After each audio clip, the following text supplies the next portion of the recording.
Good morning student. आज हम importance of motivation के बारे में पढ़ेंगे। अभिप्रेरणा की महत्व।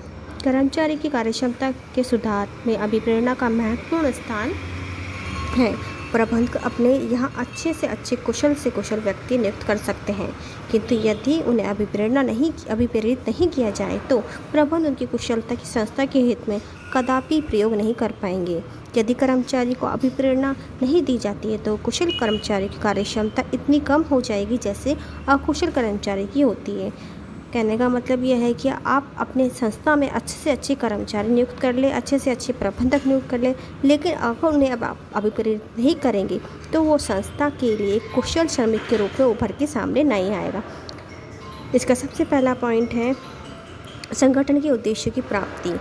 अभिप्रेरणा द्वारा कर्मचारी के उन कार्यों को करने के लिए अभिप्रेरित किया जाता है जिसमें संस्था के उद्देश्यों की प्राप्ति किया जाएगा। संगठन के उद्देश्यों की प्राप्ति के लिए अनेक क्रियाएं करनी पड़ती है। उन क्रियाओं के प्रबंध दूसरों के माध्यम से करता है जिसके उन व्यक्तियों की अभिप्रेरित करना पड़ा है। व्यवहार में ब्रेंच के अनुसार व्यवहार में अभिप्रेरणा की समस्या प्रबंध की प्रमुख समस्या है और ये महाप्रबंधक के मुख्य कार्यों में से एक है। नेक्स्ट है कार्य के प्रति लगन। अभिप्रेरणा कर्मचारी की कार्य के प्रति लगन उत्पन्न करने के लिए भी दी जाती है। अभिप्रेरणा कर्मचारी के अभाव में अपने कार्य की विशेष रुचि लेने और संस्था को हानि होगी। अगर वो रुचि नहीं लेगा तो संस्था को हानि होगी। कार्य के प्रति उसके अंदर लगन होनी चाहिए। नेक्स्ट है कर्मचारियों की आवश्यकता की संतुष्टि।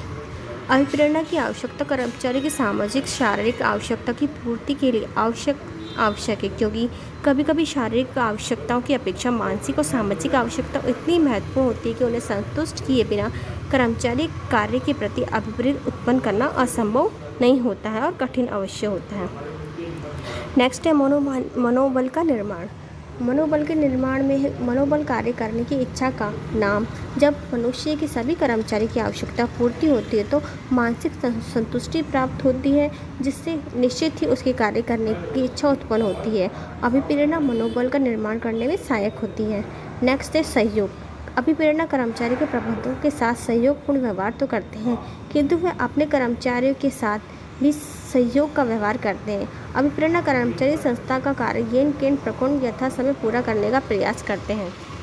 नेक्स्ट है मानवीय संसाधनों का सदुपयोग। संस्था के मानवीय संसाधनों का सदुपयोग करने के लिए उन्हें अभिप्रेरित करना आवश्यक है।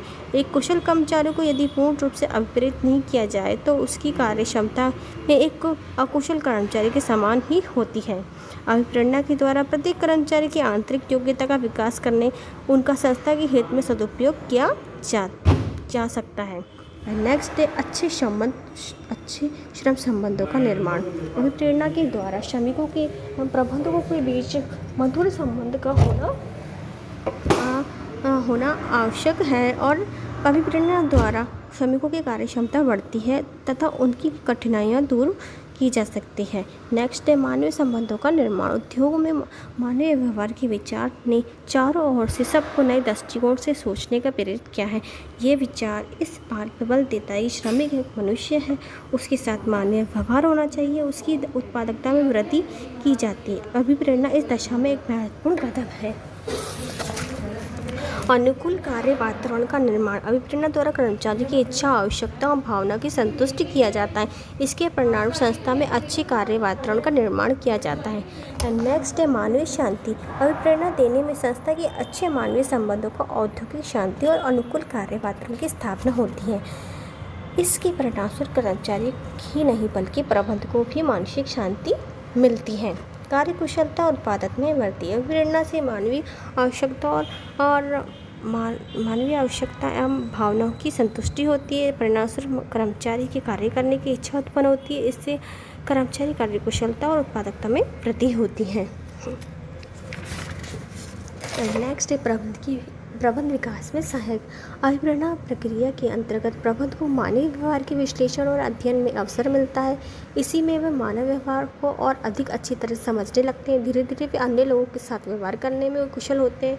इस प्रकार अभिप्रेरणा ऐसे कार्य करता है जिसमें प्रबंध स्वतः ही निरंतर विकास होता रहता है। कर्मचारी की अनुपस्थिति में कमी। अभिप्रेरणा से कर्मचारी की अनुपस्थिति में भी कमी आती है, वो रेगुलर आने लगता है और अभिप्रेरित होकर वे संतुष्टि रूप में कार्य करने लगता है।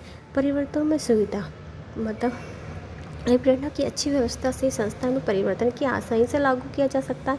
इसमें कर्मचारी पर परिवर्तन के प्रति रुख का सकारात्मक बनाया जा सकता है और नकारात्मक रुख को बदला जा सकता है। अभिप्रेरित कर्मचारी प्रबंधकों को द्वारा किए जाने वाले तकनीकों और प्रबंधकीय परिवर्तनों को स्वीकार ही नहीं बल्कि अपनी ओर से प्रबंध के सुझाव देते हैं। एंड नेक्स्ट है अपनी संस्था की ख्याति में वृद्धि। जो संस्था अपने कर्मचारियों की इच्छा, भावना और आवश्यकता की संतुष्टि करके उन्हें प्रसन्न रखती है, तो उस संस्था की ख्याति में भी उसकी संस्था की ख्याति में 4 चांद लग जाते हैं। मतलब उसकी ख्याति बहुत बढ़ने लगती है, उसके लोग और ऐसी संस्था में कार्य करना पसंद करते हैं। दूसरे शब्दों में अच्छे कर्मचारी इस संस्था की ओर आकर्षित होते हैं। मतलब जहाँ मोटिवेट किया जाएगा वहाँ लोग ज़्यादा काम करेंगे और उस तरफ अट्रैक्टिव होंगे उस कंपनी में आने के लिए। इसलिए मोटिवेशन एक सबसे बड़ा रोल है। अगर कोई भी व्यक्ति काम कर रहा है तो उसे हम मोटिवेट करें जिससे कि वो अच्छे से अच्छा काम करें। मोटिवेशन हम सब डेली रूटीन में भी यूज़ कर सकते हैं, डेली लाइफ में भी हमारा मोटिवेशन शब्द बहुत ही काम आता है। ये संस्था में नहीं है, कर्मचारियों के बीच नहीं है, बल्कि एक मानव व्यवहार को जो हम आम व्यवहार एक दूसरे के साथ करते हैं उसमें भी एक दूसरे को मोटिवेट करते रहना चाहिए। आज के लिए इतना ही, धन्यवाद।